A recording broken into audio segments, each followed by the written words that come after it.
welcome one and all. This is a Recording in regular progress. Zoning and Planning Committee on March 25th, 2024.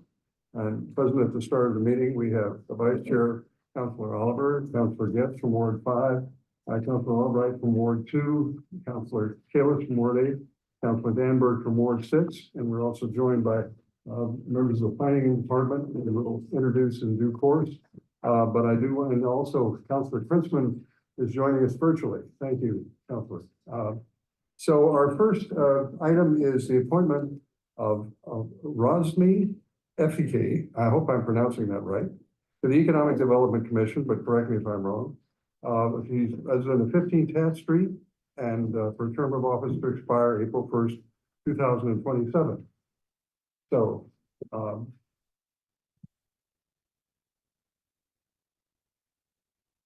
He's right there. Yeah. yeah. There we go. Hello. Hello, yeah, good. I just want to make sure you can hear us. Can you hear us okay? Yeah, I can hear you fine. Can you hear me? So, what we'd like to ask you is to, we have your backup information as part of the attachment to the agenda, but would you like to tell us a little bit about why you're interested in this role? Sure. I've been resident here in Newton since 2019. I have a few friends that have been involved in the city, and I really wanted to be involved and bring my expertise and participate in the activities. So I chose the Economic Development Commission in particular because of my background so I work for a bank. I'm head of technology for the bank. And I have had my own startups in software. I'm a software engineer by education and stay technical, but I'm also a business owner and a founder. And I've been involved in the Boston startup ecosystem as a mentor and several startup accelerators like Techstars, Mass Challenge, Accelerate. And I hope I can bring some great things to Newton, and they're hopefully interesting, and the city would be interested in having them as well. Thank you. We've been joined by Councilor Wright. Let me just ask if there are questions from the committee for the candidate. Yes, Councilor Albright. So first of all, thank you very much for being willing to join the commission. But on tonight's agenda, we have a couple of items that deal with small businesses in Newton that might be affected by development, particularly under the new zoning code that we've established.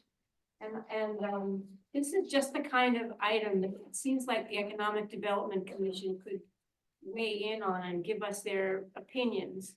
And I don't know if planning consulted that commission or not, but I'm wondering if you have any thoughts about, I don't know if you had a chance to read the agenda and the backup memos or not, but if you have any thoughts on this topic, and do you think the EDC could help us in our deliberations on this particular issue? Yeah, I mean, I don't have enough background to be able to speak intelligently, to be honest. But definitely it's something that I would look into and see, understand more the impact, understand the changes that need to happen. And again, I mean, I will be new, so I'd like to see how the rest of the commission is working and how to approach that. But definitely, I mean, I'm very familiar with small businesses, at least in the areas that I've done in my life. So I'd be happy to participate in that. Okay, thank you. Thank you. Any other questions? This candidate is from Ward 3, so I wonder if the I move to approval. so Councilor Wright has moved approval. Oh, we have a question. Excuse me, Councilor Princeman beforehand. Yeah, thank you, Councilor. Thank you, Mr. Chair. No, I'm going to support the nomination. Just wanted to say that I'm very pleased to support the nomination. I'm happy to support someone who has spent a considerable amount of time in France, and also someone who has spent some time with DraftKings. two wonderful things in my book. So I'm excited to support this. So on the motion, you. I will be supporting. Thank you, Josh. Okay, let me go back. Councilor Wright has moved approval. All those in favor will say aye. Aye. Opposed? Yes, abstained? The ayes have it. Thank you very much. And now you're welcome to stay and listen to the rest of the meeting virtually, or you can turn it off and go back to dinner and. There will be a quiz. But we're grateful to you for your service and for coming tonight. Thanks. And thank you for giving me the opportunity to contribute and participate. I appreciate that. Good, thank you so much. Okay, we've also been joined online by Councilor Farrell from Ward 8. Welcome. We have an appointment for the Economic Development Commission, and this is appointing Hetty Juras of 439 Dedham, 439A Dedham Street as a member of the Economic Development Commission for a term of office set to expire on April 1st, 2027. Please come up to the table where we can meet you and see you in person and hear you. And I was just kidding, there will be no quiz. Thank you very much. And we also have your background attached to the agenda, but would you like to respond in the same way and to what brings you to this opportunity? Sure. My name is Hetty. I live in Newton. It's my daughter, Emma. She's a junior at Newton South. And I own Sweet Tomatoes Pizza, Newton Center and West Newton. And I also have a location in Needham. And I just celebrated 25 years at the Newton Center location, in which I was reintroduced to John, and Mayor Fuller was also there. And I was asked to join the committee, and I didn't even know that the committee existed, but I thought that it was something that I had time for. I don't have a lot of time, but I have some time for, that there are some important, I think that I can bring some new light to the commission, and I'm excited to be a part of it as a small business, mainly as a resident. You may be disqualified because I've enjoyed your pizza for years. So I don't know if it's fair for me to vote, but never mind. I usually can, persuade with the people. I'll recognize Councilor Danberg and then Councilor Albright. Okay. Again, thank you very much for being willing to serve. And I live right around the corner from the Sweet Tomatoes in Newton Center, and you're a wonderful addition. Thank you for the 25 years that you've been at Newton Center, and we hope you'll have 3 times 25 more. Yes, there will be a lot of, I think, things that a small business owner with long-term experience with boots on the ground, having gone through COVID, you have fought your way through a lot of difficulty during those years stuff, and we want to hear from you, and I know the EDC does too. So thank you very much for serving. I don't know whether it's whether you live in Ward 6, but yeah, okay, Ward 8. I would be happy to move approval when the time comes. We have Councilor Albright. So I'll ask you the same question, and since you're in Newton Center and West Newton, both communities affected by the VCOD, the new zoning code. Which I'm not familiar with. Okay, so how is it possible? Oh my goodness. No. I'm a busy lady. No. So then all the more reason for you to bring that issue to the EDC and say, I mean, there are a couple of memos there's a memo in the packet today about what the planning department thinks they can do. But I would love to hear from small business about what what you think we can do to help in the time when there might be disruption because of construction. Or, Could you give me a super brief overview of what? well, what if somebody, and you have a lovely building in West Newton, and I've been to your business in West Newton. But let's say someone that owns that lot, that area, and they decide, oh, I think I'd rather have a mixed use project with ground floor retail and, residential on the, and so you're gonna be disrupted while everything is torn down and rebuilt. So what help can the city of Newton be to you or other small businesses while that process isn't happening? So if my landlord, who owns a lot in Newton Center, for example, if she were to say, yes, we want to take all of the therapists who are above us and make it residential, that would definitely be an issue. So how can we help small business survive that disruption? That's the thing that I would ask the EDC to think about and to give us some advice about. Sure. This is not a quiz tonight. No, I No, understand, no. I understand. Yes, some of my friends, other people who work in Newton Center, brought this to my attention, so, and I think it ties in with the MBTA a little bit, and, I'm all about preserving Newton to be the way that Newton is. What's happening on Needham Street to me is more of a commercial area, but there's something very quaint and different about the villages in Newton, and I think that they should continue to be preserved. So just so you know, I mean, decisions have been made about the future of zoning Sure. in several of our villages. Right, So what's important to think about is how can we be of use? Yeah. As this all as it Sure. unfolds into the years ahead. right. That's what I'm hoping the EDC can help us with that. Okay. So the West Newton location is in the landmark building. Correct. So that probably won't have Right. anything happening. Right, But in Newton Center, it's all by right. the So they don't have- Walgreens, Yeah. who knows what's gonna Yeah. happen to that, But any of the other buildings. right? And your address is are you in the 4761 Langley? Yes. Is that you? I'm the first So one. you are designated, currently you are in an MR1?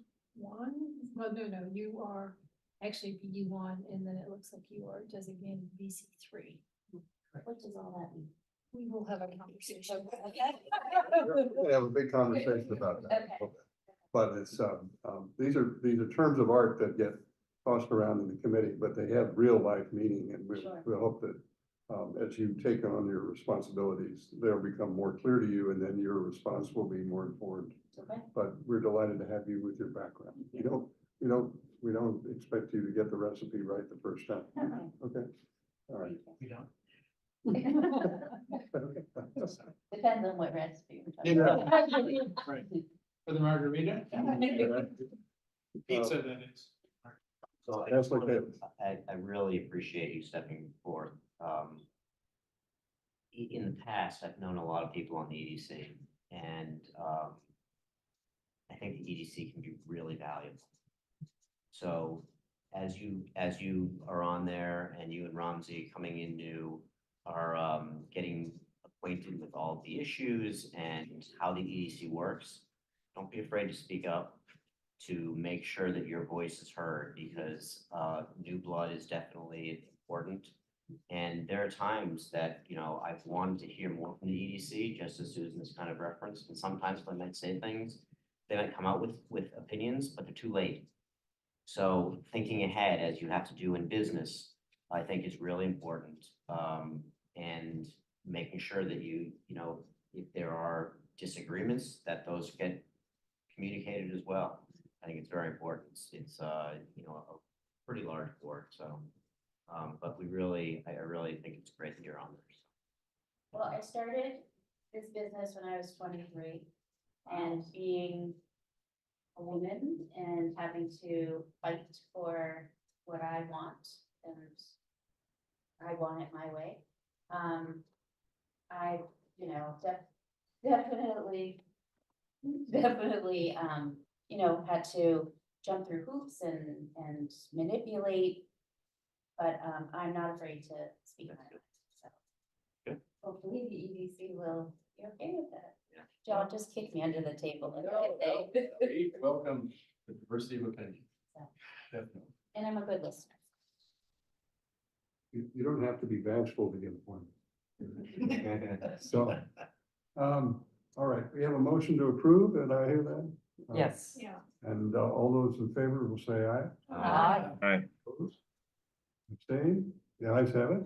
Thank you very much. Thank you. You'll be voted on at our next council meeting. You're again welcome to stick around, but you can go home and enjoy dinner too. Thank you. And thank you for coming as well. Thank you for having me. So speaking of the VCOD, we are now going to take up item 4324. This is the quarterly update on projects using the VC overlay district. The item is Councilors Albright and Danberg requesting updates on any potential projects brought to the planning department under the new village center overlay districts. The update should include indications of interest and actual permits filed for which villages and under which zoning districts, numbers of stories and units. This is also an item which we've used as a vehicle for getting an update on what has happened with the VCOD at the state level and through the economic development analysis. So I'd like to invite the members of the planning department who are knowledgeable to come to the table where they can be heard and seen. And then we will have a discussion. There was a memo in the packet that was extensive and also reference to other materials. So I'm going to assume that members of the committee and those who are interested have had some familiarity with this, and those of us who were on the committee in the last term had considerable familiarity with it. So I would like to offer the department an opportunity to say a few words in advance of the conversation at the committee, and then open it up to questions. So who's, and we've been joined by Mr. Lamel and Ms. Kyra from the planning department. Welcome. We also, I think I see Ms. Wilson from the law department here, as well as Ms. Kreiser from the planning department. So who's on first? Mr. Lamel. I can start us off and just give a very brief kind of summary and hit on some of the key points. So I think number one, we got the economic feasibility analysis from the Metropolitan Area Planning Council, MAPC. So we have a complete package in front of the state. They are in the process of reviewing it. We did ask for a timeline. They did not provide one, but they have a complete package. They haven't followed up with any questions, but maybe they will, or they'll offer approval and we'll go from there. The EFA, the economic analysis that was done by MAPC came back positively. Again, this was, and we had spoken about this and in the memo on what was submitted for the compliant district. We feel it is a very strong kind of application, and the analysis and the results kind of prove that out. And at this time, there's really no action that we see coming forward. And happy to kind of take questions from the committee on some details and either today, right now, or of course, one-on-one if there's some clarity or other things that we can't address now. Let's just see, Ms. Kyra, do you have anything to add? No, I think that pretty much sums it up. I think at this point, it's just we're waiting to hear from the state. But zoning is in place. We are getting inquiries. We had our first DRT for our project. You might, just for the public, just mention what DRT is. Sorry, development review team meeting, so very preliminary meeting for potential project. So everything is, things are moving forward. And now we just wait to hear from the state, but we're pretty confident that what we submitted will be compliant. Okay, I think Councilor Kalis and Councilor Albright. Thank you, Mr. Chair. So, one thing that jumped out is the state just saying it's all the different areas are economically viable. And I know that when we went through this, there was a lot of talk, well, if you go down to 2, it's not viable. Were you surprised to see that? And how do you feel about that? Do you feel like do you feel better about where we landed? Yeah, I mean, the place where we were concerned came back as uncertain. So that was in the appendix. That wasn't what was submitted to the state for that reason. I see. And so MAPC came back that the VC2 mandatory mixed use is uncertain. The IRR, was it, IRR, is, You might again. Sorry. there were two kind of main components that MAPC determined, and I mentioned this to Councilor Oliver in an email. The state gave very little kind of, this is what we need to see for it to be approved. It was more, show us something, and then we'll tell you if it's good. and that it had to be qualified. It had to be a qualified third-party consultant. Correct. They were clear that we couldn't do it and say, yeah, sure, it's all good. It checks out. Correct. So MAPC is in contact, is doing these for a variety of communities. They've been in contact with the state. They do this work, through all the time. When it comes to determining a project's feasibility, a developer or property owner is looking at the IRR, the rate of return, or the ROC, the return on costs. And there are certain percentages, and we had looked at these, I think 2 years ago with Landwise as our consultant, kind of saying, okay, well, this, that, here's the numbers. And the VC2 zone with a mixed use requirement, the IRR came back at or slightly above what was needed, but the return on cost came at below what was needed. And I think in these situations, it was 5.5% for the return on cost and 15% or 16%.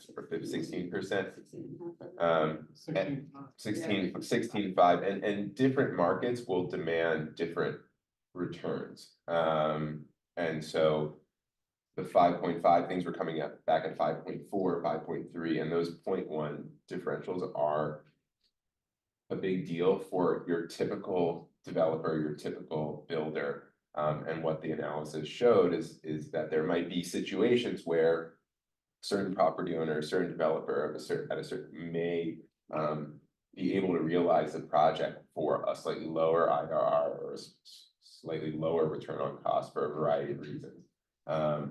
But again, the state's kind of the state is looking at the kind of general picture here, and we, wanted to put forward the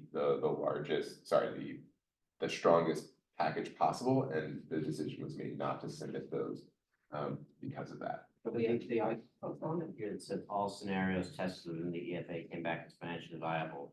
That's accurate still? Yes. Yeah, so everything that we submitted to the state came back as financially viable, which was great news. Okay. We were pretty confident about that because we had used Landwise through that process in developing the zoning parameters. The only place we had concern, and that was based on feedback we were getting from MAPC and from Landwise, was the VC2 mixed use. And where it came back is sort of borderline, which I think is better than we thought it might be. So I think overall that's a fairly positive, and we have heard some inquiries on properties that are VC2 mixed use. So, we think that's a good sign, and we don't think there's any changes that need to be made. And, we'll see what happens. We think there are properties owners out there that this still makes sense for them, or the affordability bonus may be attractive to them. It wasn't something that could be considered for the state's purposes. But we, I think we feel very good about where we landed. Just to clarify something, what you submitted for the analysis was sufficient to qualify for the state overall. Yep. In other words, these other parcels weren't necessary, they were Correct. additional opportunities. So That's correct. we're okay for what we needed to do, and then we have these others which are on the boundary, Yep. but better than you might have thought. Yeah, but not endorsed, but at least not disqualified. Sorry, can I ask one more question? Yeah, please, I just want to clarify the Okay. context. So those areas that are on the margin, do you think that we need to do anything to boost them up? I don't think so right now. I think they're on the margin. We are hearing some interest in some VC2 parcels, so I think we monitor and see what happens. I don't think we're recommending that we make any changes right now. Thank you. Okay, Councilor Albright, then Councilor Gibbs. So the areas that are building on Councilor Kalis's questions, the areas in the margin you're talking about are the VC2s that you didn't submit. The VC2 mixed use, yeah. Correct. So I think it's gonna be really important to monitor those and give us feedback as we go along, because it's some prime real estate in at least 3 of our villages. And where I personally would wanna see something happen. But you're hearing some interest? We are, and I think one of the interesting things in the analysis that, so we had MAPC still analyze that VC2 mixed use because we thought it was important to know. And one of the things they said is when your commercial rents vary, pretty significantly the further out you move from the core. So because of, a good bit of our VC2 mixed use is a little more, it's a little more on the edges. Those are the more questionable. Those that are right in the core may have a better time making things work because you can get higher commercial rents. Your residential rates don't really vary that much block by block, but the commercial really does, which is interesting. Okay. And the one other piece I would add is it may incentivize different players than you're typically seeing, right? Because again, those IRRs, those return on costs, that's gonna be your typical developer, your typical financing model. And maybe there's opportunities again for different individuals, developers, property owners, different partnerships that are willing to take on a project, do something, and get a 15%, and that is one of the intents that we wanted to see various people developing to create kind of a mosaic of projects for the city and for the village centers. So if somebody in a VC2 that owns a VC2 mixed use property is concerned that they won't get the return, could they become I think that, what's the other, 40B? Could they become a 40B and then can they ignore the mixed use potential and just do 40B and have the 100% residential? Yeah, I mean, 40B is always an option. So that would be, they wouldn't be opted in to the overlay district, so they would be waiving the underlying zoning rather than the overlay. I mean, we look at every 40B and try and push for what we think is best for that site, and for somebody who love to, would want to see commercial, I think that, I don't know if we will be able to force commercial, but we do think all along, which is why we did the mandatory mixed use, even when it didn't count at all, that for the cores of the village center, that ground floor retail is really important. Yeah, I'm worried because I've heard from a particular attorney that they're might pursue, rather than do a VC2, they're gonna pursue a 40B, and that takes out the commercial Potentially, yeah. potential from that particular village, Yeah. and that's not the goal. So I guess I want to make sure that we hear about what's going on, and so that if any changes need to be made, we can know about it soon. Well, we have regular meetings with the department to plan the agenda, and if there's something that's cooking, we can keep an item on the calendar just to report. I think it's good to do it in the public forum if we can. We do have a 40B with some commercial.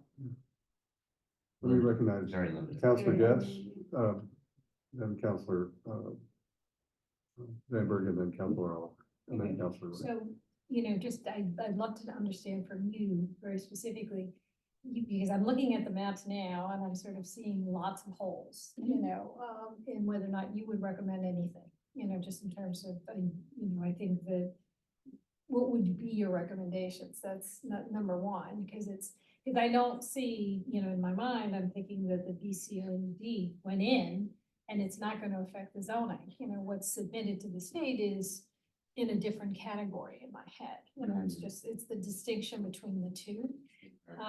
That I'm sort of like now, because someone else was talking in conversation about how you guys tried hard to get, HLC to accept if the lot was subdivided, that those units could count, if in whatever designation, in terms of falling into the by right status. So I'm just sort of wanting to pick your brain in terms of are there any things that are floating around in your head right now in terms of recommending? We're in a whole pattern right now because we're waiting to hear back from them, and then they may, because that margin is not very much now, just in terms of the total. And I assume that all the, they're all 5 acres and above, just, Yeah. I didn't see it anywhere, but Yeah, I think- everything on the map Okay. meets that. yeah, and then the 50% being in one contiguous zone is there. So, okay. Excuse me, I'm gonna ask you to speak up a little bit. The Oh. clerk's having trouble Oh, okay. hearing you All right. and recording what Where's you're. the look on the table. That usually is what I need. All right, but you heard me, right? Yeah, the holes you're But referencing. just repeat the question again, so for The first piece was the holes, because I'm seeing a lot of Swiss cheese. no, but you're looking at the screen, the public Oh, doesn't know what you're sorry. talking about. Look at the map. This is the map that was submitted to the state. So the portions of the VCOD that met all the requirements for the state that were submitted. The holes are because the parcels are either over 30,000 square feet, so they require a special permit and do not qualify. They are publicly owned, or they are the VC2 mixed use. They're not necessarily holes, they're just not being submitted as part of the Right. package. Right. Right, so I mean, if your question is about anything we can do to bump up that margin we have. I mean, our original proposal had more VC3. Right. Right. So that's one I option. knew that answer was right. That came back as penciling out. Right. The other option would be to allow lots over 30,000 to develop by right. Or to expand what's there. I mean, I think we feel pretty confident in what we submitted to the state. Right. So we're not worried at the moment if they do come back and say for some reason. We can't count all the units that we put forward, or they're getting a lower number or something. Then we'll come back to this committee with some proposed solutions. But I think right now, we feel good about what we submitted. We haven't heard anything from the state that would be a red flag otherwise. Okay, I have Councilor Danberg, then Councilor Oliver, then Councilor Wright. Okay. I'm very glad to hear that, the state, feels that, everything that we have submitted is viable. I too have heard from, some, property owners, specifically in Newton Center, who, we have held for a long time, we've held, hope that they would go ahead and do some, really good redevelopment of the properties that they have. Not all of them, feel that it's possible for them to, make the numbers work. So I think, that's the reason why, Counselor Albright and I brought this up, that we wanted to hear. We would appreciate knowing as, things go on, what properties have been coming in with interest, if you can share that with us, and what we can do to help that process along. If we have to tweak this, let's look at it early enough. Thank you. Okay, Councilor Oliver and then Councilor Wright. Great, thanks. So I'll leave the, like the maps, like at some point, like I really need to like dig into the. Similar to what Counselor Getz was bringing up, like there are some lots, I'm like, oh yeah, that's not in because that's 32,000 square feet. This one's not in because it's VC2 with mixed use, got it. There are some other ones and I appreciate you like calling out the links to the information that contains the information I was looking for. So thank you. Some of that gets pretty detailed, so I'm gonna have to spend some time with it.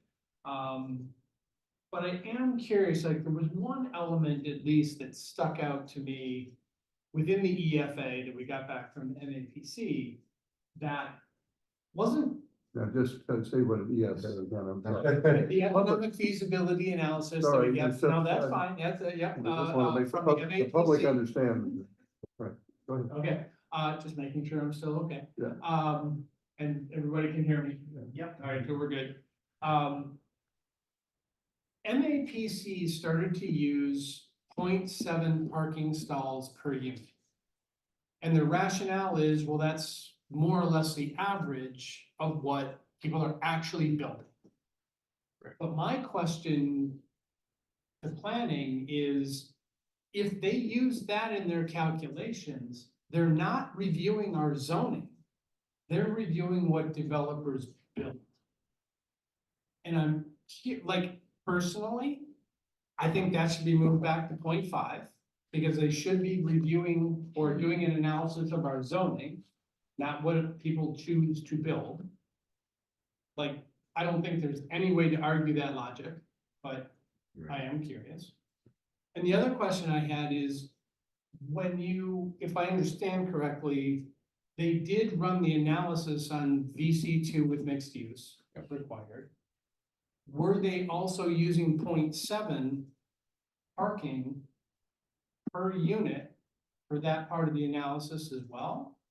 Because we're talking, now granted, a 0.1, right? If someone, if the threshold is 5.5 for the, Yeah, 5 or 1. what is it? That's return on cost, right? I'm sorry, I'm just trying Or to make sure. ROC, right? That's fair. If that's the case, and some of these, you know, test fits, probably the slightly wrong term, but if some of the tests came back at 5.3 and 5.4, those differences are critical to someone who's financing the project, I can only imagine. Yep. But well, does the difference between 0.5 and 0.7 parking spaces or parking stalls per unit compensate for some of that? Like, these are some of the places where my head goes, because they need to be reviewing our zoning, not what people built. Those are, I mean, if we learn nothing else, if I learned nothing else during the process of the conversation, right, around BCOD, John, right, we're not worried about, we're not talking about what people are gonna build. We're worried about the capacity and what we're allowing them to build. And that EFA, economic feasibility analysis, has to be based on zoning, nothing else. So I think that the EFA, if I can continue, Yeah, the state provided very little, right? But they did provide a list of inputs that would need to go into that analysis. And a lot of those are not based on zoning, the economic piece of it, the hard cost, soft cost, cap rates, you know, and so I think this is somewhat outside of the compliance model piece that was analyzing the zoning itself. But I think you're right. I mean, and that's the problem with these models in some ways, is that you could say to me, oh, a really good argument that the parking should be 0.5, or that the rental per square foot of the retail is $35 a square foot, not $30 a square foot. And I would have to say to you, yeah, like, sure, like, you have a really justified argument there to say that these would work, and where we're at the margins, it may make a difference. And I think that's why we're saying Counselor Albright and others, that we think we may still see some projects that do get built. You can ask the state on how they would kind of feel about that. My guess would be, is that the state is worried. The reason why the state put this requirement in is that they were worried that communities would use an affordability requirement to stop development, to make it a paper submission. And that could be the case, people might say, I'm not gonna develop without, 0.5 or 0.7. And it also might mean that I will develop with no parking, but that means my construction costs will go down, so that's good, that helps. But then what I'm gonna charge on rent goes down as well, because I would have the premium. So who knows, if we pull this, what happens down the road? And again, we can justify all of those things potentially. Yeah, and I think they're two different things, right? And we were the whole time talking about capacity. It's not about what gets built, it's about what the zoning allows. And that's correct for hitting that 8,330 minimum unit capacity number. And that's where we just purely look at zoning. So we assume 0 parking stalls or the 0.5, and we get credit for that. For the economic disability analysis, it's about, okay, you want to apply more stringent affordability requirements than we're saying you're allowed to as a base. Prove to us that development will still happen. And as part of that, you have to look at what's realistically going to be built, not the zoning base, because our parking is a floor. It's not, you have to provide 0 parking stalls. It's, we're staying out of it, figure out what the market, what makes sense in the market. And I think it would throw up a number of red flags if we said, none of these developments will have any parking built with them. I think the state would reject that because that's not realistic. Maybe we'll see some with 0 parking stalls, but MAPC used what they thought was reasonable based on existing development. And that's what we need to do to prove that development will happen, because there are lenders that won't finance a project without any parking. Ultimately you need to be able to rent those units, you need to be able to sell those units. And we know realistically that often means at least some level of parking. Right, so and I don't wanna get hung up on this. It just seems to me that when you look at that, that sheet, right, with I'm just gonna make this number up, with 30 different inputs to it that went into the EFA, some of them are based on zoning. Some of them are based on the market analysis that I see on the table. Some of it is based on, let's face it, best guess based on what's going on in the world. Totally get it. Right. One of the numbers that is pretty hard and fast in our zoning is the number of parking stalls per unit required for VC3 between 20 and 30,000 square feet. It's 0.5. It's not Minimum. 0.7. It's a minimum, Understood. okay? So you could. But it's in our zoning. Okay. They could also put in 1.0 or 2.0. But if they're going to be reviewing our zoning, my perspective on that is put the zoning numbers in the calculations, not something else.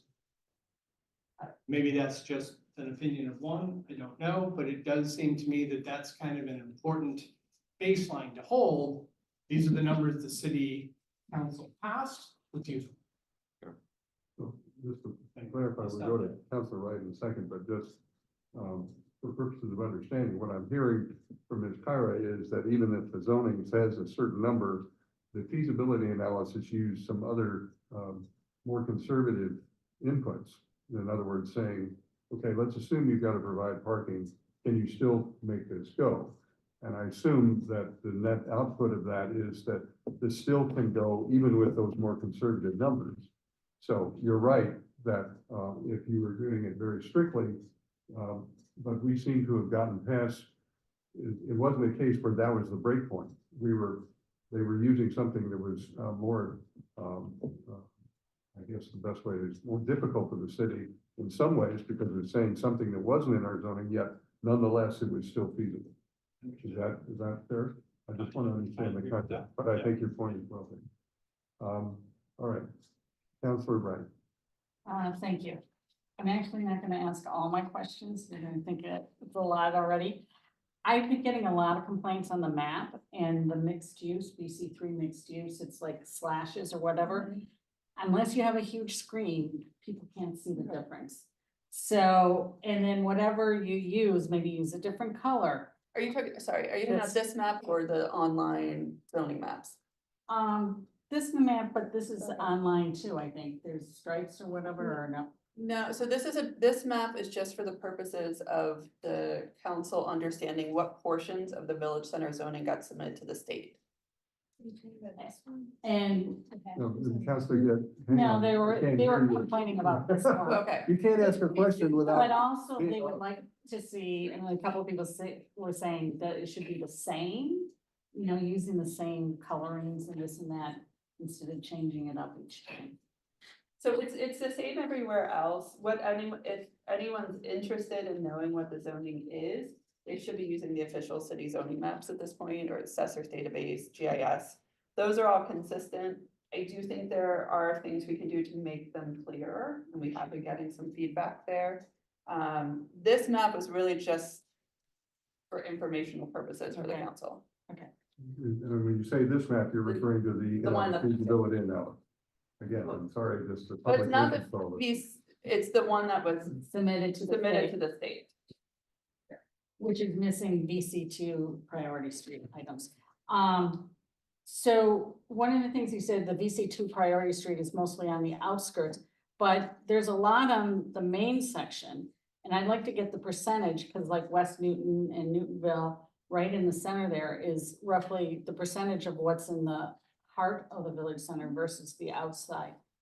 And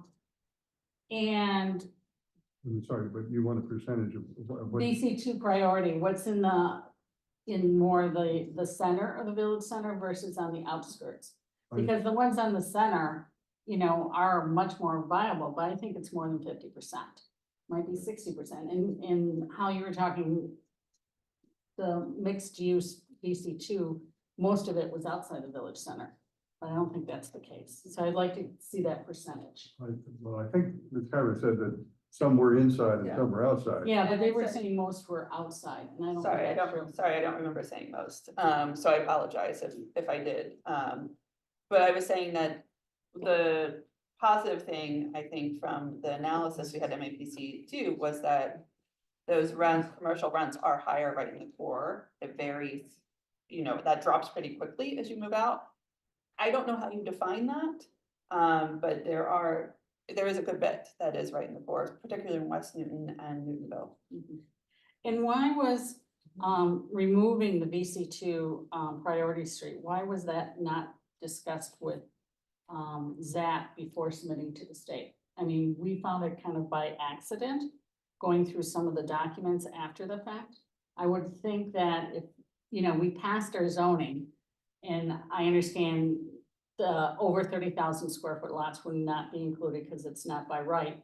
But I think most people assumed what we passed would be submitted, but you did a subset of that without any discussion with ZAP. So that doesn't change any of the zoning that ZAP adopted. It was purely what went into the application. And when we had our consultant rerun the full model, because as we said, as we went through towards the end, it was lots of amendments on the fly. We were doing lots of back of the envelope calculations, and we said, once we got to the end and something was adopted, we'd rerun the full model. When we did, we came back with more units than we had previously thought we had. So it turned out we didn't need to submit the VC2 mixed use because we were over the threshold without it. The feedback we've been getting from MAPC and Landwise was that it was like, there's a very good chance it wouldn't pencil out.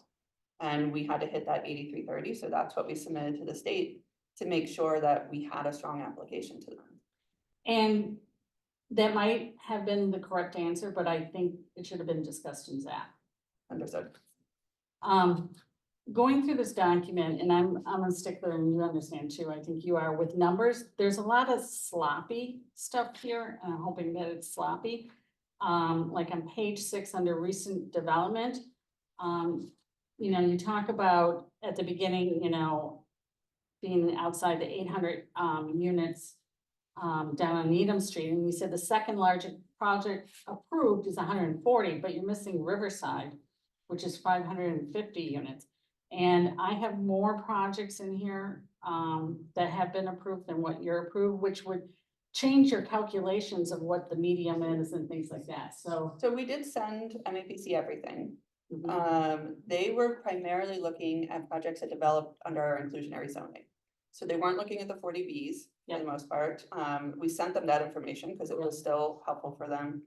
I think for Riverside, we knew it wasn't moving forward. Oh, but that's not what it says here. This just says what we have Okay. approved. And then some of the numbers on the next page, you know, the total number of units, 60% of the numbers in the charts are incorrect. Again, for me, when I see wrong numbers, I Yeah. question everything else. And it's like, what else is Well, misleading and stuff? So some of these have changed since we sent all the information to MAPC. So you have North and Charlemont and 528 Boylston highlighted.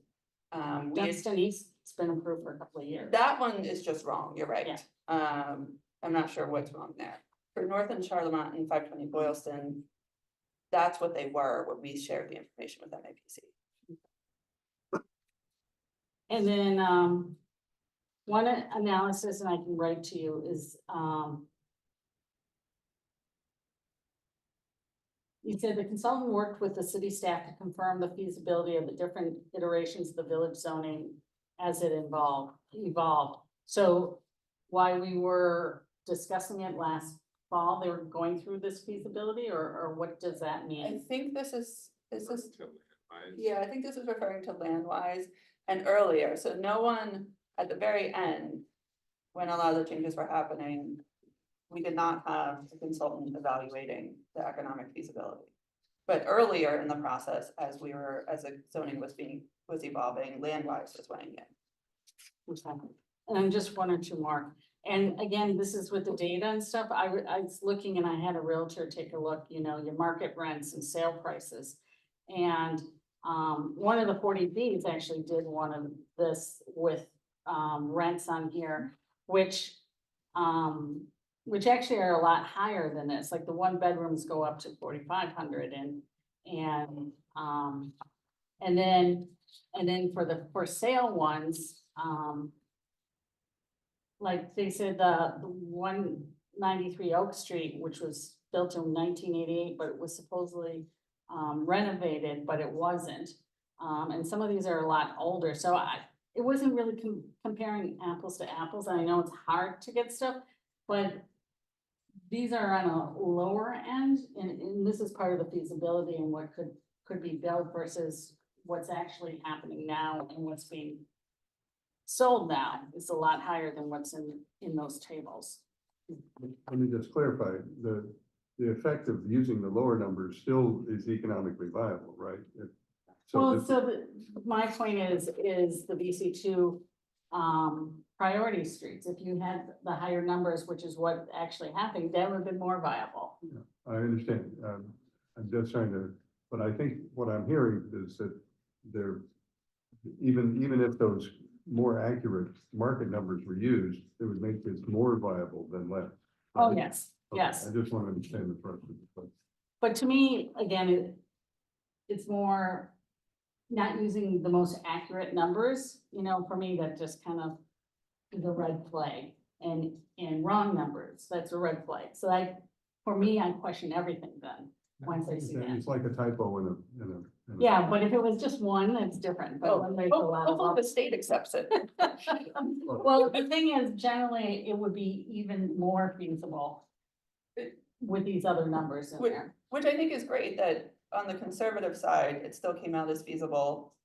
If something comes back that for some reason the state says several hundred of the units we're counting can't be counted, and we need to take a harder look at the BC2 mixed use, maybe this is something we can dig into more. But I think we're in a really good position now in that with being on the conservative side, the analysis from MAPC showed that what was submitted is feasible, what was submitted meets and slightly exceeds our requirements. Well, I think you're getting an implicit offer from both Counselor Oliver and Counselor Wright to be glad to proofread your document before you send it up again. So this wasn't ours, this was MAPC's. No, I understand. But we will put you in contact with them. They still have more of these to do for other communities, so.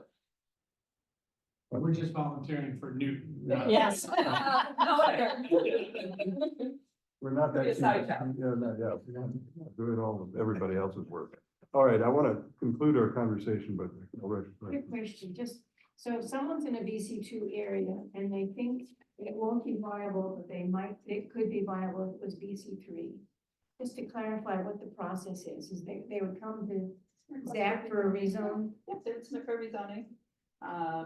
And it would come through ZAP most likely. I suppose if they were a site that would trigger a special permit and they had a project ready for a special permit, would go to land use, that is typically the practice, but that's ultimately up to the council president. But if it wouldn't be a special permit, because it's not 30,000 square feet, and they just want to rezone, would they have to tell us their plans for the project? I mean, that's up to you.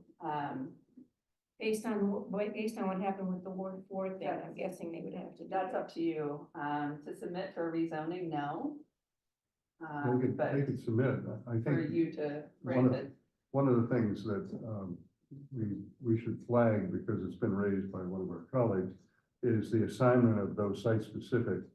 And if it's a special permit, that's all traditionally always gone to land use.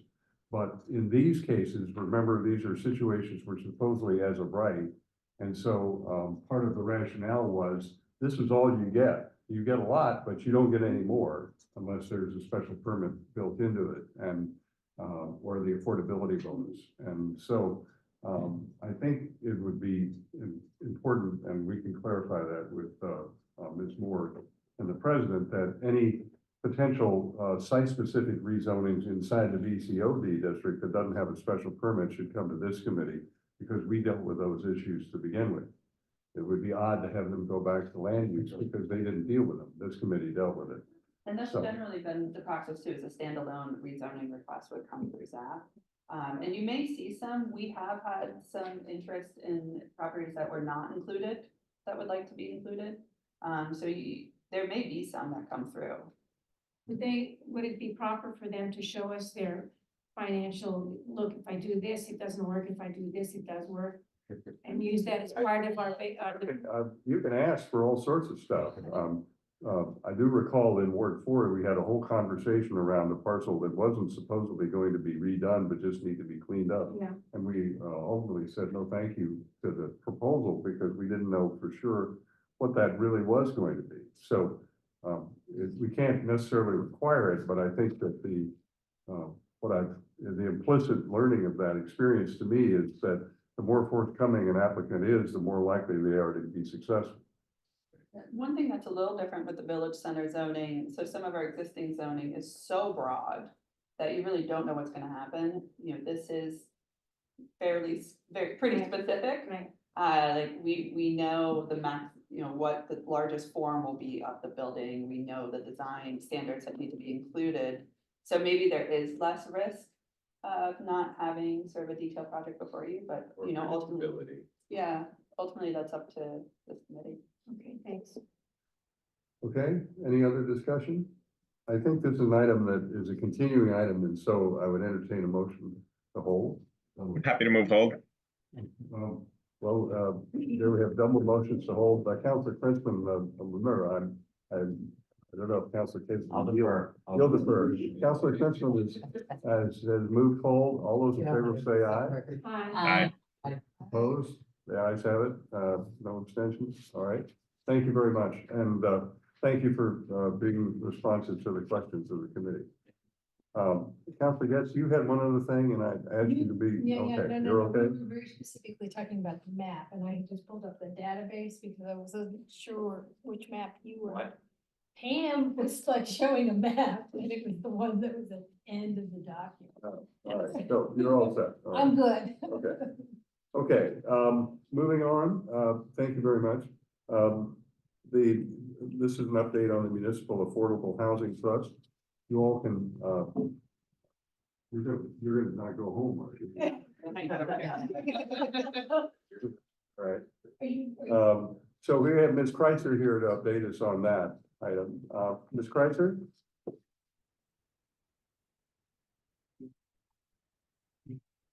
Good evening, hi. Excuse me. I think so. Oh, wait a minute, I beg your pardon, I apologies. Yeah, I'm gonna have to 24, defer you, I jumped ahead of myself. This is 2424. This is a request for discussion of parsable ordinance amendments relative to aiding small businesses impacted by development. The title, that's the title, the full item, and thank you to the Vice Chair. Councilors Albright and Kelly requesting the Planning Department, with the assistance of the Economic Development Commission, research and develop mechanisms, including ordinance changes or other means to assist local businesses impacted by development. Similar to the Somerville work, the goal of this docket item will be to help small commercial, retail, independent, and locally owned businesses remain in Newton as development occurs. So, Mr. Sisson, welcome.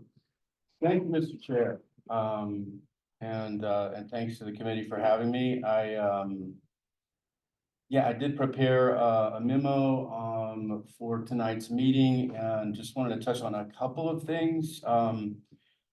There are a couple of things that come up with, the topic. One is disruption to existing small businesses, and that's something that I do a lot of work with, whether we have active construction sites in Newton Highlands and Newtonville right now that I visit and talk to abutters, take pictures, and check in with ISD about, because we want to make sure that, if we do have development in the village centers, we want to have a baseline and understand what, some of the, it's not like construction in Newton is different than it is in other parts of the country. And I have read some papers about the responses that New Orleans had after Hurricane Katrina, which was much more catastrophic than I think anything, hopefully, anything that we will face. But I am very aware of that, and there's some really good ideas that we can bring in from other places in terms of disruptions caused by construction. Along with Terry Crowley, I go out a lot to canvass businesses. This past week, we were in Newton Center about the Cypress Street lot and some minor renovations going on there. But we've been on Needham Street and Washington Street and all sorts of places. Starting tomorrow, I'll be going door to door on Washington Street about the Washington Street pilot. I'll also be going door to door about the outdoor dining, 14 outdoor dining areas that will be installed in different village centers, primarily Newton Center, in public parking spaces, and just checking in with both the folks who are implementing those, but also the abutters as well, because it's good to listen. Most of my work involves helping people navigate with city permitting and licensing issues, and which I think it's important to bring up because those do disrupt business plans. Unfortunately, they should not, or I would like it if they did not. We have a restaurant in Newtonville, which is several months behind opening because of some of those issues, and would love to see them get their doors open. But there's some good stuff too. I like this in the past few weeks. I have assisted, I made a note here, a home-based baker, an Irish pub, several restaurants, a golf simulator, a massage therapy spa, and an independent car service. And all of these have had different challenges that they've dealt with. And if you'd like a golf simulator to come to Newton, we're gonna have some work to do. We would like that. It is, I will follow up with you later. It is known as a place of amusement, and the zoning does not look very favorably on places of amusement. And I believe that is probably antiquated language, and it would be very good to look into that. Yeah. So we do have someone interested in Needham Street, and we have a property owner there who would be interested in having it. We can't make it happen right now, but would like to make it. Golf is a place of frustration, not amusement. Well, our zoning is a place of frustration, not amusement. Anyway, it's been gratifying for me to get to work with people like Susie Ryerson, who opened Doggish in Newtonville. with Paula Panos, who we helped relocate from sort of more of from Newtonville over to West Newton in the old bike store. And then this past week, I got to work with Nick, Billy, and Tula Kurkis on a national trust application for a grant for the Naughty Pond. And that's a lot of fun, you know, and that's the kind of businesses we do want to be able to help. And incidentally, I should just mention that I can't do any of this work by myself. It is something I do with all of my colleagues in many different departments, and you might not even anticipate some of them, but like the reference librarian, and let me mention her by name because she went above and beyond. Jenny Audette, the reference librarian at the Newton Free Library, put together a timeline of every small business that has been in, it's at 290 Auburn Street, 295 Auburn Street from 1915 till today. And since 1953, that's been the Naughty Pine Lunch. So Tula and her sons took it over. Well, Tula took it over in 1987. So those are just sort of the context of like what my days are like. And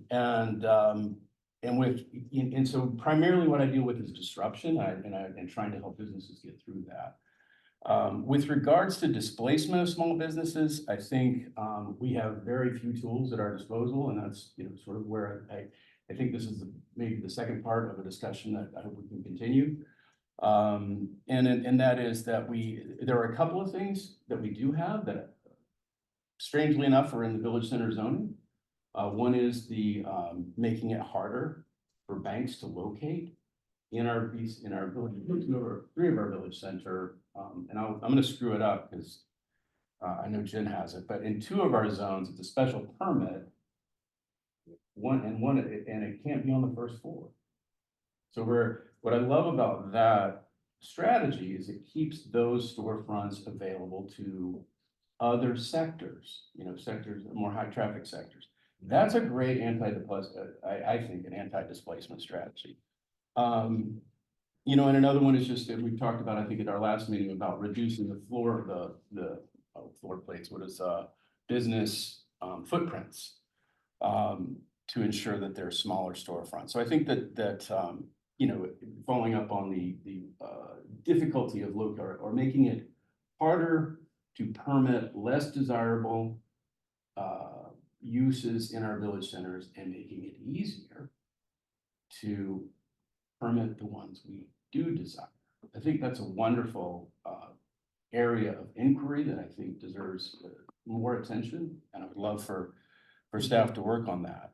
So, Mr. Citizen, let me just summarize and then go to questions, but aside from the kind of individual kind of what you might call economic constituent service that you're doing, in your memo, you did identify those two basic strands of opportunity, those that disfavored some uses that looked like they were going to degrade the quality of the small business environment because they were basically chains or otherwise or the banks or something like that. I don't know where the nail salons fall in that category. I know that Councilor Danberg has been on that case for a long time. But the other strategy is to find ways to sort of incentivize some things you want, the golf simulator being an example where there might be an adjustment. When we'll get questions, but as you respond to the questions, I'd like you to come back and just say at some point, if there are specific zoning changes that represent something that we should consider in the committee. You know, you mentioned that places of amusement may be an antiquated term. There are some impacts from the amusement situations that are not positive, but maybe that there are specialized uses that should be preferred. And that's part of the difficulty of the use table, obviously, and how we organize it. So that's not a conversation we have to complete tonight, but I think that what I'm hearing is those two strands are things you would like to continue to investigate and then maybe come back to us again with the department. Yes, Mr. Chair. I think there's what is it, April 8th? There's going to be a public hearing on some of the zoning proposals that were brought up. The ones we have, At we've the already last meeting. considered, but this is a longer range version of that. And I think that my feeling is that an incremental approach may be suitable because it's manageable, and we've had success with that in the past, both, you know, with animal services, with craft brewing and distilling, with the prohibition on the bottling of alcohol, and the ones that are coming up on April 8th. I think, you know, having this sort of incremental approach has been successful. I'm not a planner, so I wouldn't propose any sort of wholesale changes. But I think looking at it strategically is helpful.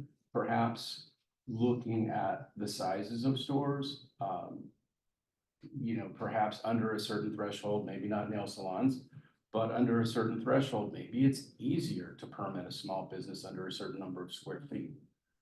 Because those people have to jump through the same hoops as someone with 10 times the amount of square feet.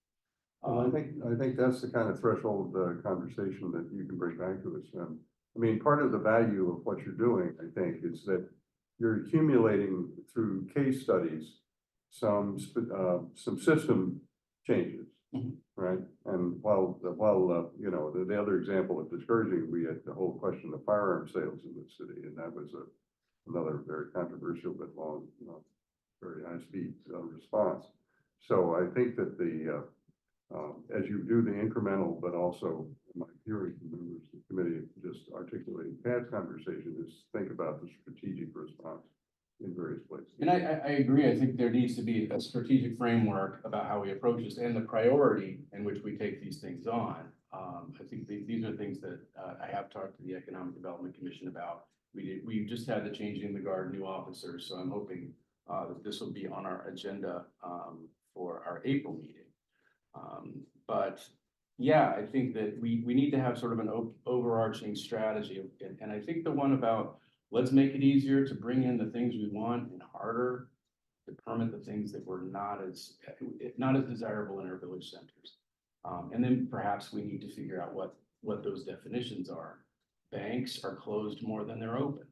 So maybe we want more active uses. I mean, banks also can pay a very high lease, you know. They tend to be durable tenants. Right, they're very, you know, so if I owned a building in Newton Center, I would not mind having a bank in it. But perhaps, you know, that doesn't necessarily serve the interests of the public.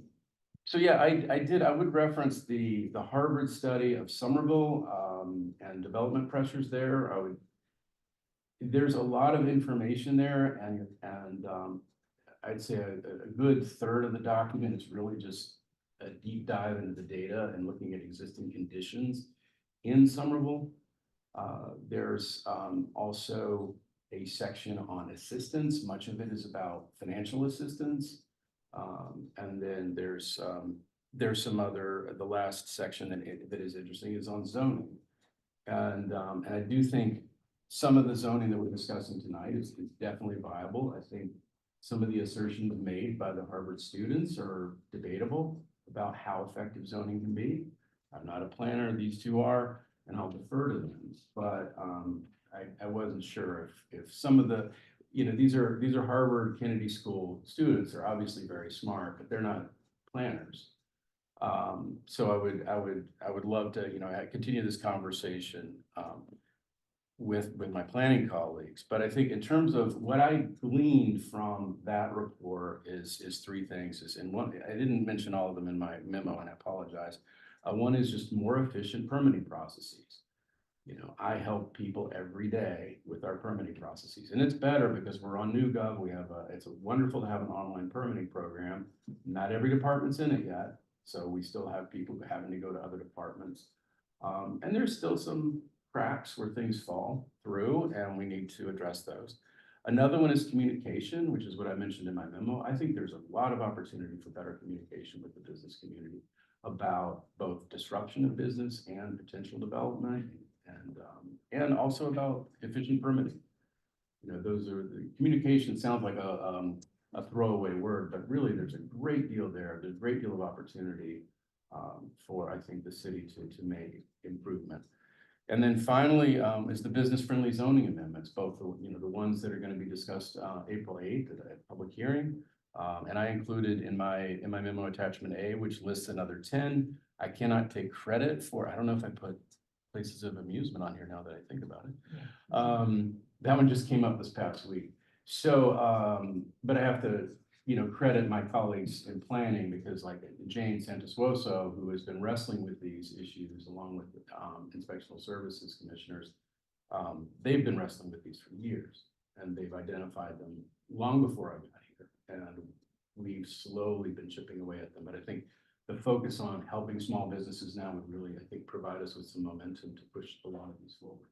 So it's not our function, but I think the function that the committee has is the zoning changes, but the communication and education is certainly the Economic Development Commission, perhaps in coordination with chambers of commerce and various business groups certainly can pursue that, I would think. But I want to go let members of the committee now. I think I have Councilor Kalis is first up, and then Councilor Albright, then Councilor Wright, then Councilor Getz. Just a quick question. So what is your next step on that opportunity that you found? The amusement one? Which one? The amusement one. And I'm just not specifically that, but if you Oh. find an opportunity or a hole, what do you do next? So so there are multiple parties involved in that conversation. There is the company, there's the I'm company, sorry, what are you talking about again? the golf center. Oh, golf center. Yeah, and I'm not specifically looking at that, but if you come upon something where you're like, wow, there's an opportunity here, where do you go? I mean, we're just hearing about it because you're invited to this item, but if we don't hear, if there's no item, what do you do? Oh, well, I engage with people in these conversations, so, as I said, there's multiple parties involved. There's the company itself, there's the company's real estate broker, there's the, property owner, the property owner's real estate broker. What I'm trying to get to though is how do we then? Right, well, I'm trying to, We work with the mayor to document. I see, okay. So long story short, but what I do is I engage those people because these are stakeholders. Yeah. And I want those stakeholders to become engaged in the conversation and help us make the case. So, we have letters of support. So if Mayor Fuller would docket an item to the council to discuss places of amusement, we will already have some input from the private sector to help inform the council on its deliberations. So let me ask you, would you go to Mayor Fuller or do you go to the planners? And let me just give you, if Mayor Fuller says, no, I'm not interested, does that mean it's dead or does it ever get to us? Like, I'm just wondering what this. We work internally first, and then, sometimes we try and group these together, so there's. Sir, can you just come up to the table just so that people Sure, can see you sorry. and hear you better?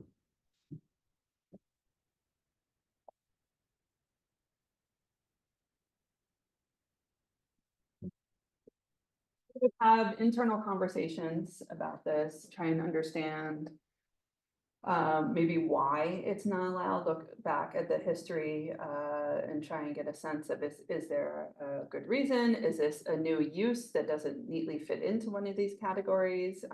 Is it a matter of creating a new use category? Is it a matter of changing the zones in which a certain use is permitted?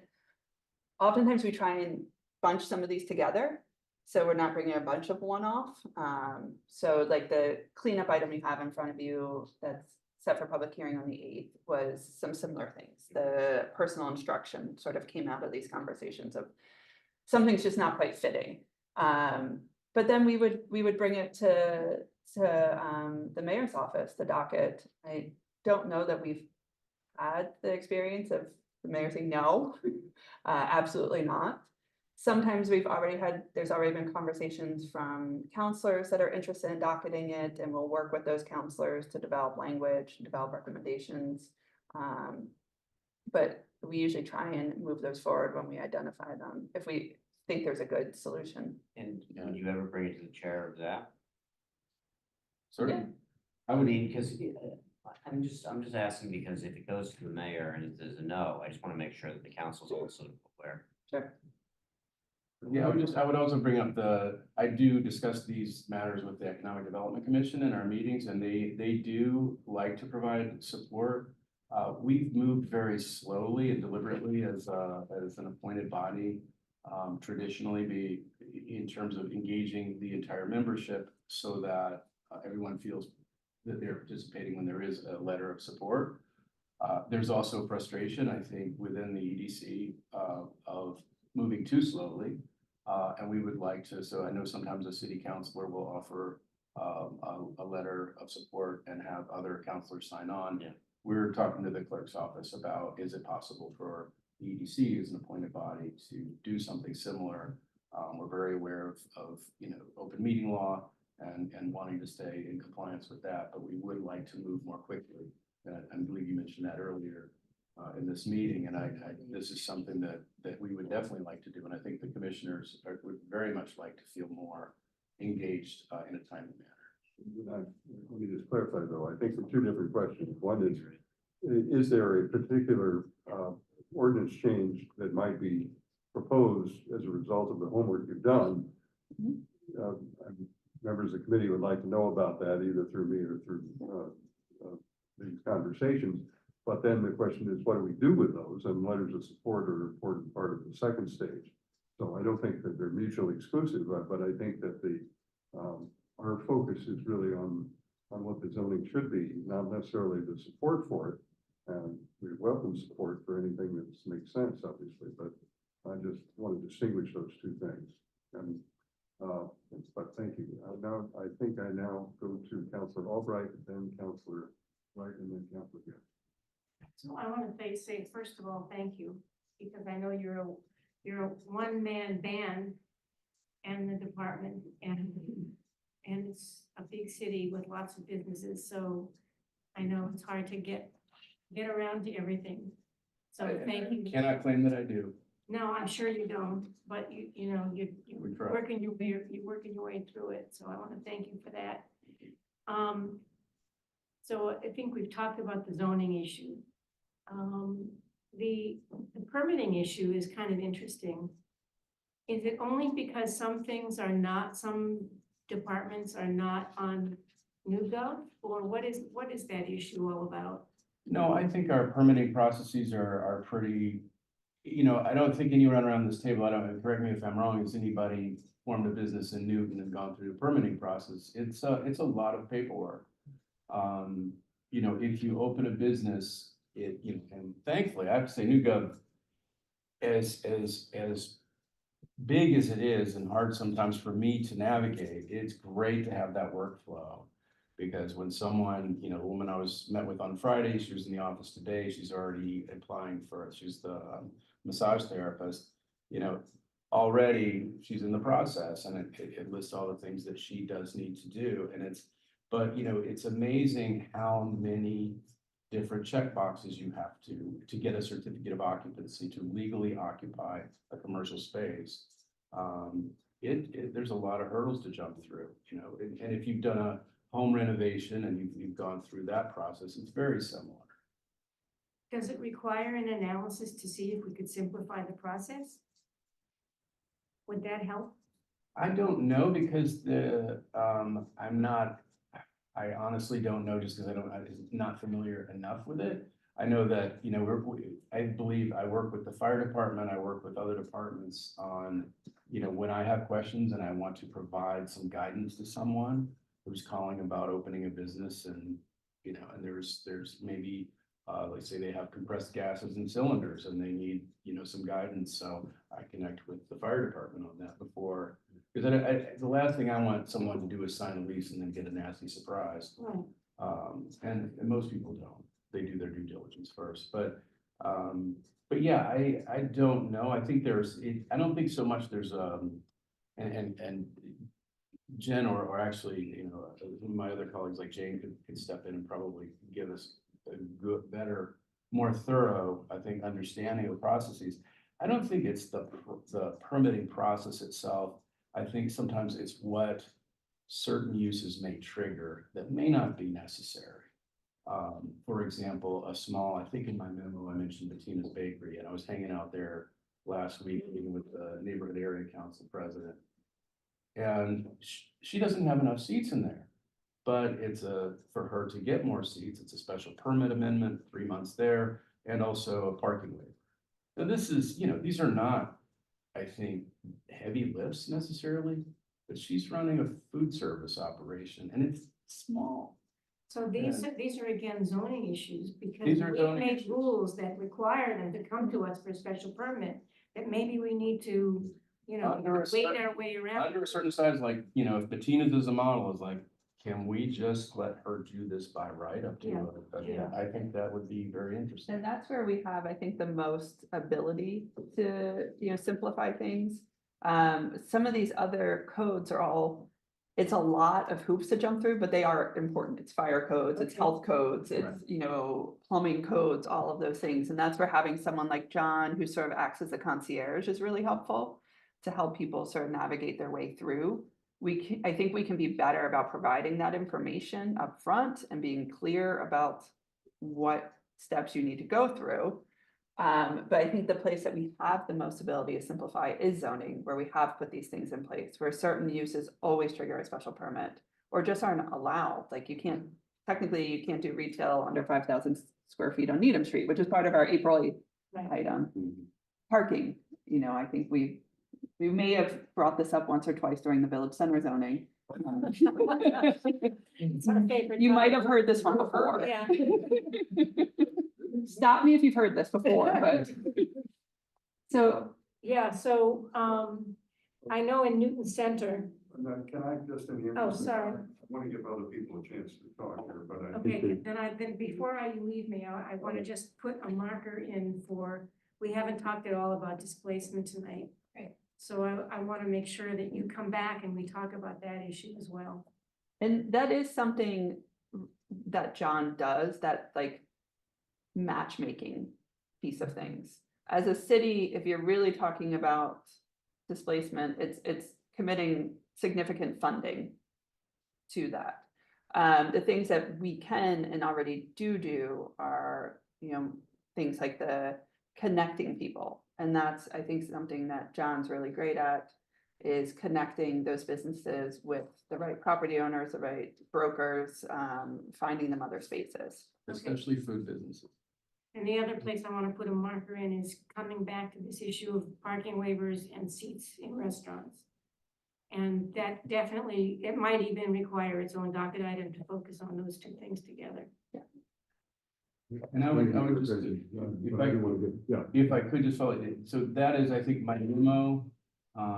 It treats displacement somewhat lightly, Yes, because my focus, I read through the Somerville, well, really it's a Harvard study of Somerville.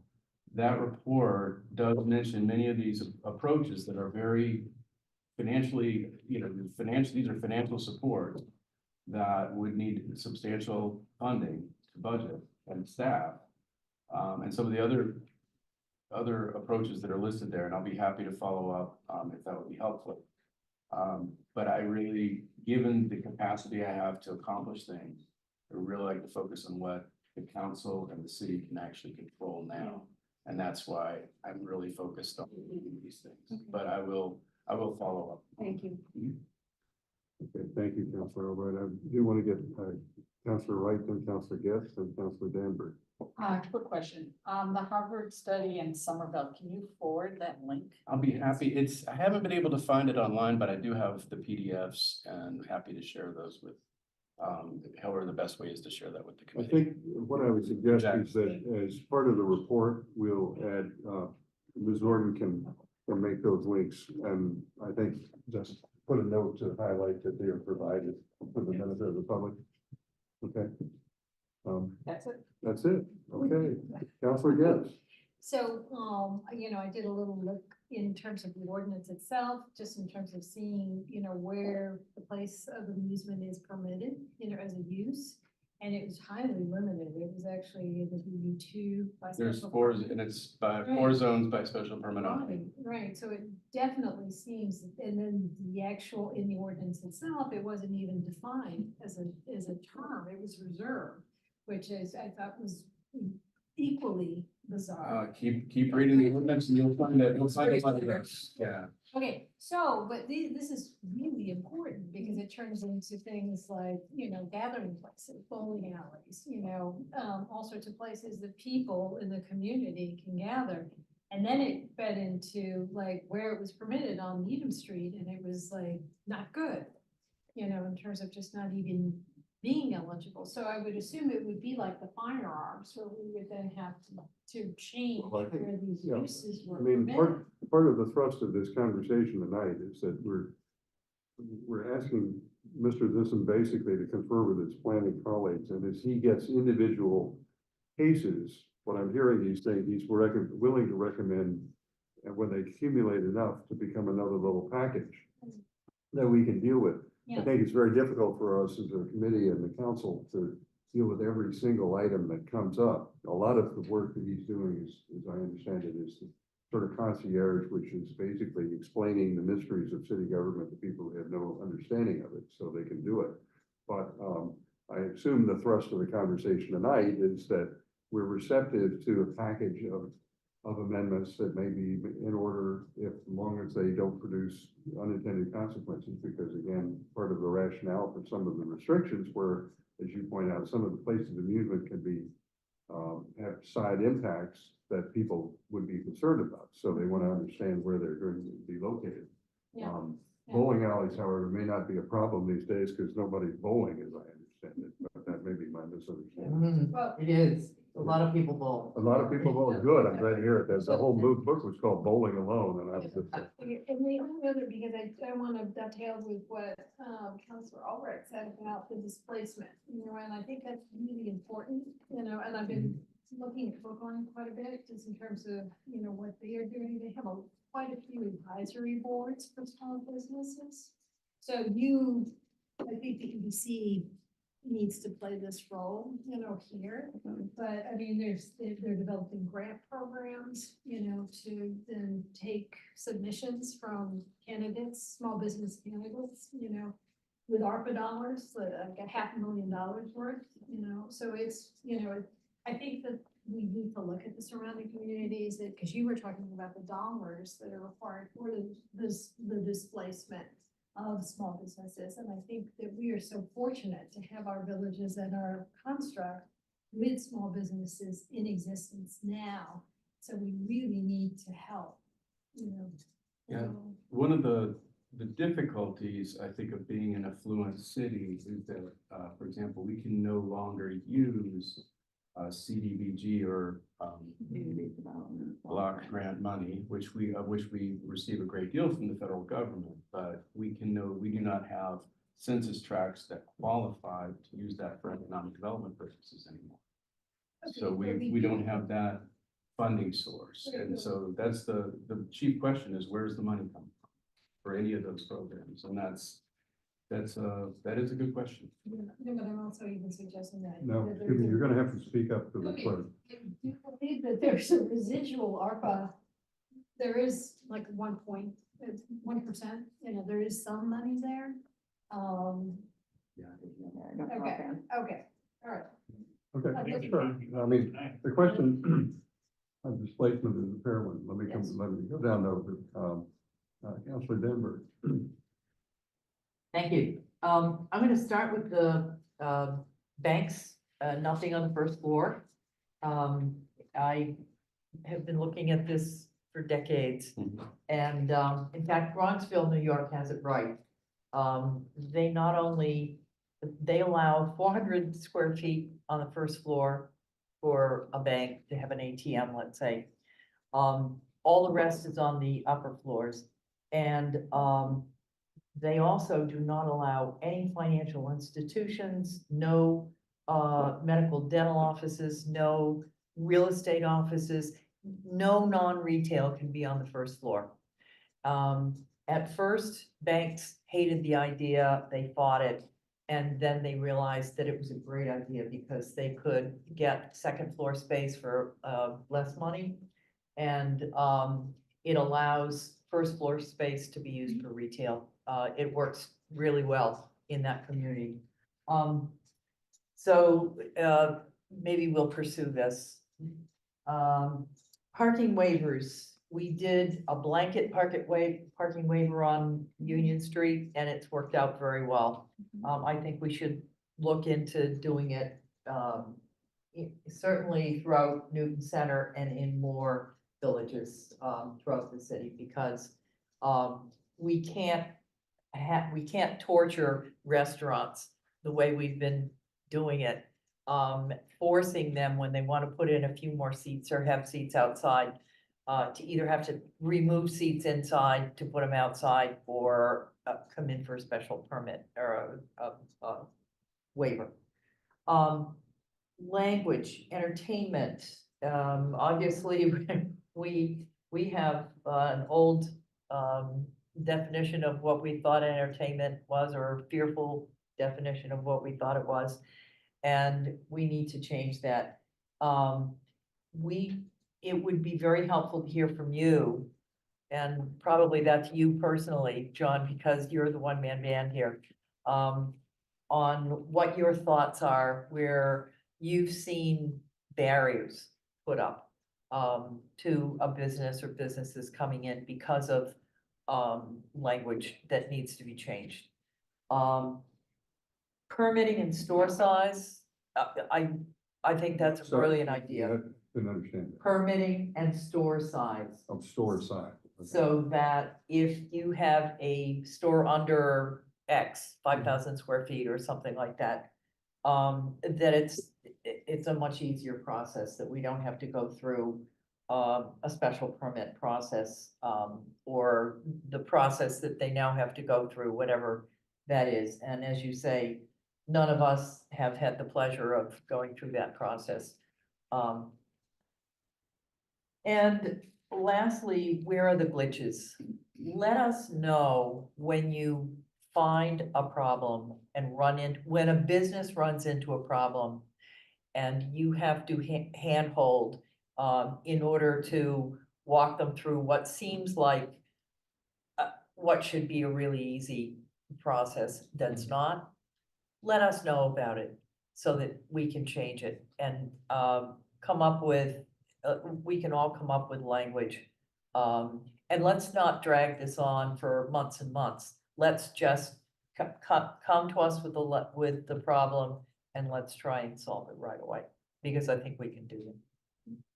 Mr. Chair, we mentioned the first thing on my list is one that Shubi Sitka, who staffs the Urban Design Commission, has been interested in, and it is to allow smaller businesses the option that or give her the discretion to approve a business for a small sign. And like say, so the dry cleaner who's going in where Blossom, the healthy smoothie place on Walnut Street in Newtonville was located, they have to go through the same sign process with all these measurements and all this stuff. And their sign may be the exact same size as the sign that was there before. They have to jump through all the same hoops as a larger company who, and not necessarily a standalone sign, not necessarily a sign package, but a larger company. And what I love about what Shubi says, I want the ability to have discretion. If they need to go to the Urban Design Commission because their sign is terrible, then they should go to the sign commission no matter what size they are. But if they're small and the sign is good, meets whatever requirements are set forth. Well, one less thing. this is the constant challenge that I point out, that the objective standards can be done by administrative. The subjective standards require a body to make a decision. You know, you can't say, you can't build an ugly building. You know, you have to have a process to say that building's ugly and you can't build it. So I think it's really important to keep distinctions between what are sometimes called rules and standards. Standards require a body to make the decision about that. Now, there are there's a gray area where we can empower certain individuals to act as if they were a discretionary body, but those are relatively rare, and we try and be careful about that. And I think maybe the word discretion is wrong. We've been talking about this internally a good bit, and it's more about tightening up our sign code so that it's stricter for certain signs, but they're allowed by right without going to UDC.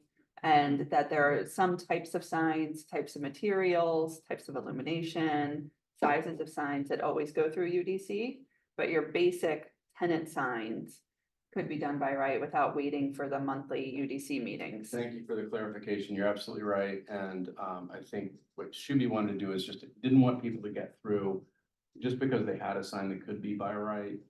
if she felt they needed to go and have. Well, this is part of the challenge of a mix between the legislative process where we make rules of general application, or we create processes of general application versus the administrative side of things where you're trying to make whatever process you have as clear to people and understandable as possible. That's part of the executive's role, not Yeah, our. we could write an ordinance that explains. Excuse when me, the- can I just? Yeah, we can fix that though. But let me finish. Go ahead. I think the point is that there's zones of activity for us and as a legislative body, and then there are activities of the administration. I mean, we've seen some of this in the whole idea of NewGov itself, which is designed to make public activity, the public activity as well as the administrative activity much more understandable and easy to follow. So I don't want to mix the two. There may be some places where those have budgetary implications. We take those up on the budget side, but I think the point is that I want to keep in mind what is appropriate for our committee to deal with in a kind of systems basis, as opposed to each individual problem when we get there. Now, Councilor. Thank you. Sorry to interrupt. But I think our ordinance provides only one mechanism. You go to the UDC. And I think the point is that we could write an ordinance, rewrite the ordinance so that it requires the administration to set standards. So if you qualify, you can just have a standard-based decision. And otherwise you have to go to the UDC. So I think we can be the first level of fixing that problem. Well, we can do any of that as we get a clear proposal in front of us we can hear.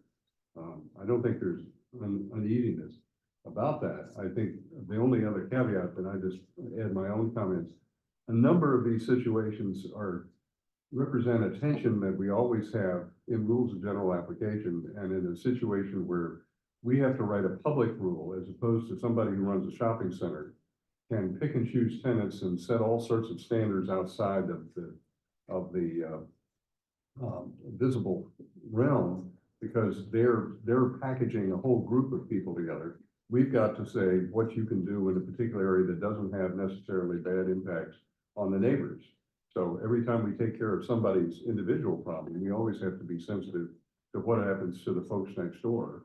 You give somebody a seat waiver for a restaurant and then the people next door can't get parking for their business, then they get unhappy and we hear about it. So I think the point is that it's not automatically every business ought to get approved because they come in seeking an opportunity. It's a question of how do they work in the context of the systems that we try to design. And that's part of what we're hearing from Mr. Sisson there. Some things as a system we could do better. And Councilor Albright's point is the same, which I think you're talking about design. So if you get that back to us with another package, I think we'd be willing to look at.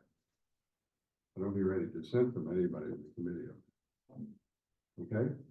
Any other comments? I'd like to keep going here, but I want to give everybody a chance to say what they need. All right. Councilor Crispin. As long as Councilor Kalis is okay with it, I'd be happy to move hold. Councilor Crispin has moved hold. Thank you very much. All those in favor will say aye. Aye. Aye. Opposed? Dissent? Abstain? Nobody? All right, we've got it. Thank you very much. Thank you. Listen, thank you very much. Thank you for your time.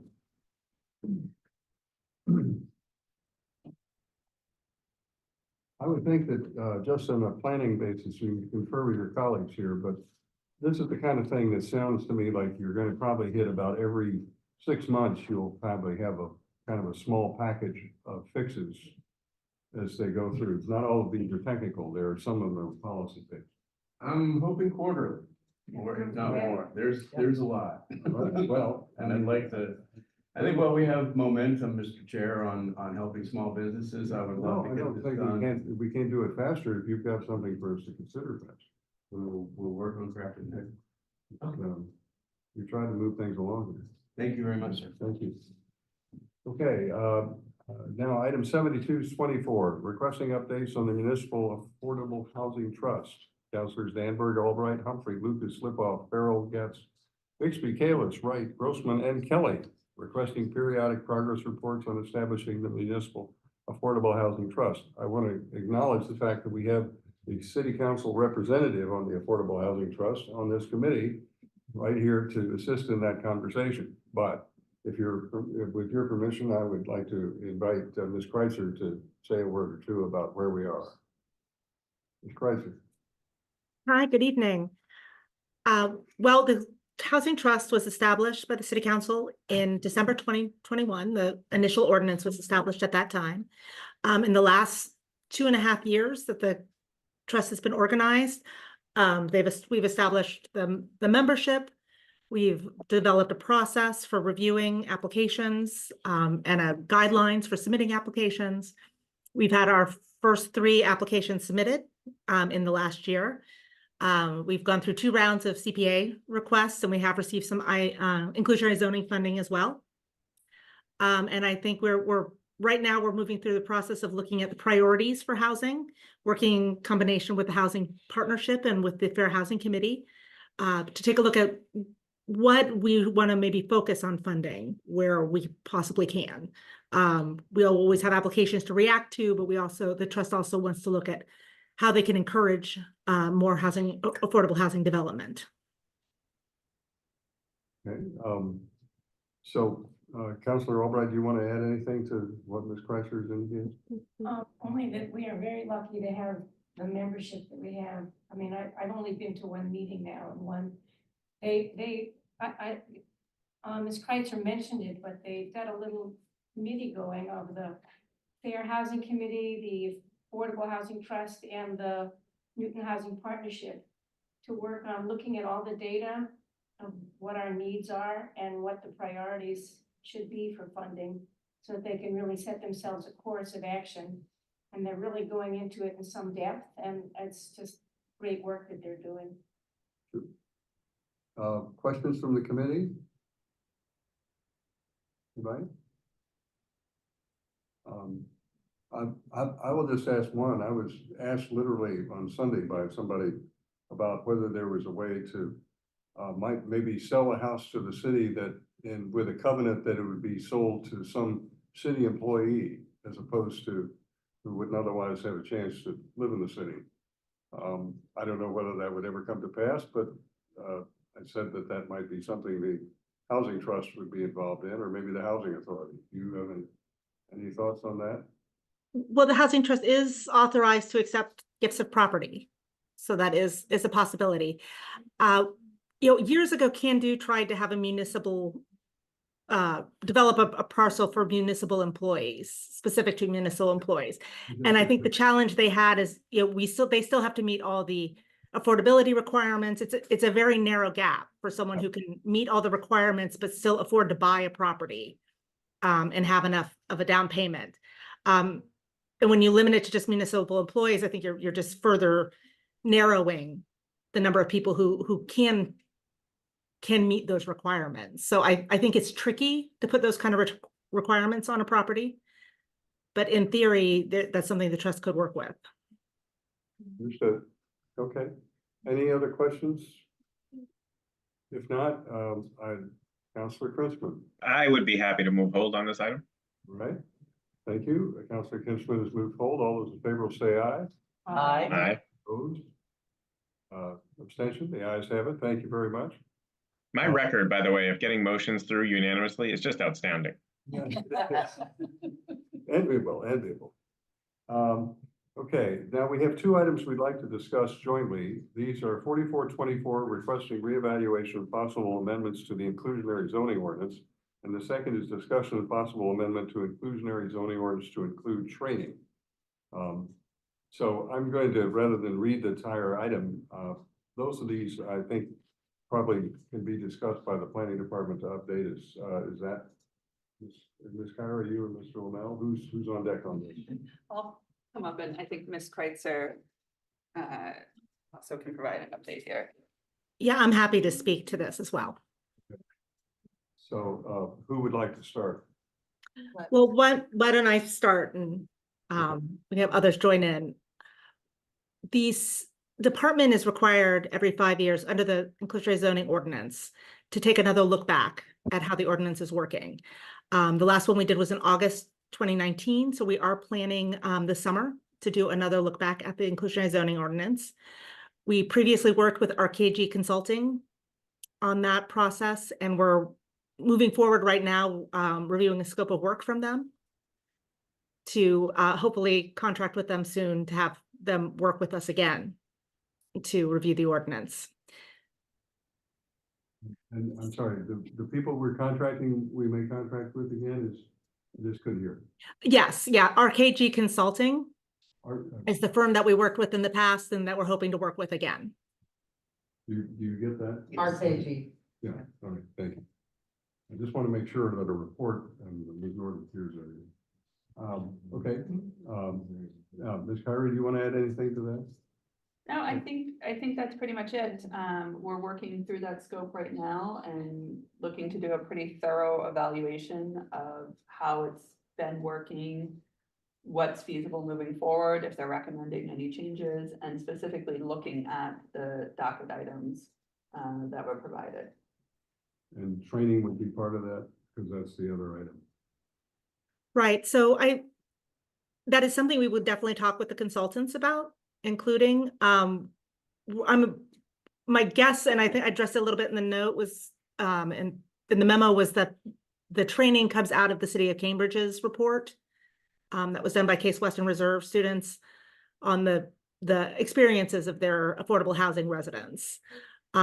We've talked to Cambridge to see and they're still working through how to train and how to best address the issues that came up there. And I think we would continue to reach out to them for their ideas, but also work with the consultants to try to see if they have any best practices or ideas that we could work with there.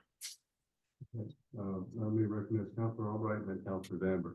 So I had a conversation with Esther Shoreholz from the Fair Housing Committee. And she thinks that she has an idea and a person and a group to work with on that. So I don't know the details, but I think you should probably talk to her and see what she's got up her sleeve on that regard. And I'm happy to talk to her. I know they're meeting next week, and I believe they have scheduled talking about this ordinance as well. So we can reach out to her and get her information. Thanks. Councilor Danber. Yes, thank you for preparing the short discussion on this. And the only thing that I would say is that we'd like to follow up on this, and when you get a report ready, let us know, because we'd like to hear it. Absolutely. Okay. Absolutely, yes. And we have regular conversations with the planning department in setting the agenda, which we will do when we get that report, so this item would not disappear. Okay. Any other questions or comments? Councilor Krentzman. Well, at the risk of tarnishing my record, I'm going to move hold until such time as we have that report. All right. Thank you. All those in favor will say aye. Aye. Opposed? Abstentions? The ayes have it. Okay. Hold. We have one more item. This is item 15624, the reappointment of Charles Tanowich to the Economic Development Commission. This is a reappointment, and traditionally we do not ask the reappointees to come in unless a member of the committee would like to hear from them. Do I have a? Well, I want to say one thing. Oh, yeah. So Chuck This is Councilor Wright. Chuck Tanowitz, he is a mentor on the Liger Bots, and he helps on the chairmans or the in the Inspire Award, which is the highest award, and just last Sunday they won it. I mean, it's a real big deal, Wow. and he's a big mentor for that. Oh, wonderful. Yeah. Wow. Congratulations to him. We didn't know we got a double duty out of this. Good. Well, our committee member, Councilor Wright, is also involved in this. Yes. Very, very actively. So congratulations to you too. And all the team. That's fabulous. That's wonderful. Okay, Councilor Kalis. I am approval. Councilor Kalis moves approval. Okay, anybody have any comments? None? All those in favor will say aye. Aye. Opposed? The ayes have it. All right. And the clerk record that even though I'm silent, I'm voting yes unless I speak up otherwise, because I'm just trying to count. And then I think that does it for tonight. We will try, and one of the things I hope at the next meeting, to give all the committee a little bit of guidance about some of the things that are coming up over the long run, so you'll know what's coming for us. But that's part of the planning process that we need to do. I think that's it for tonight. A motion to adjourn. Motion to adjourn. All those in favor say aye. Aye. Thank you. And we are done before 9 o'clock. Susan.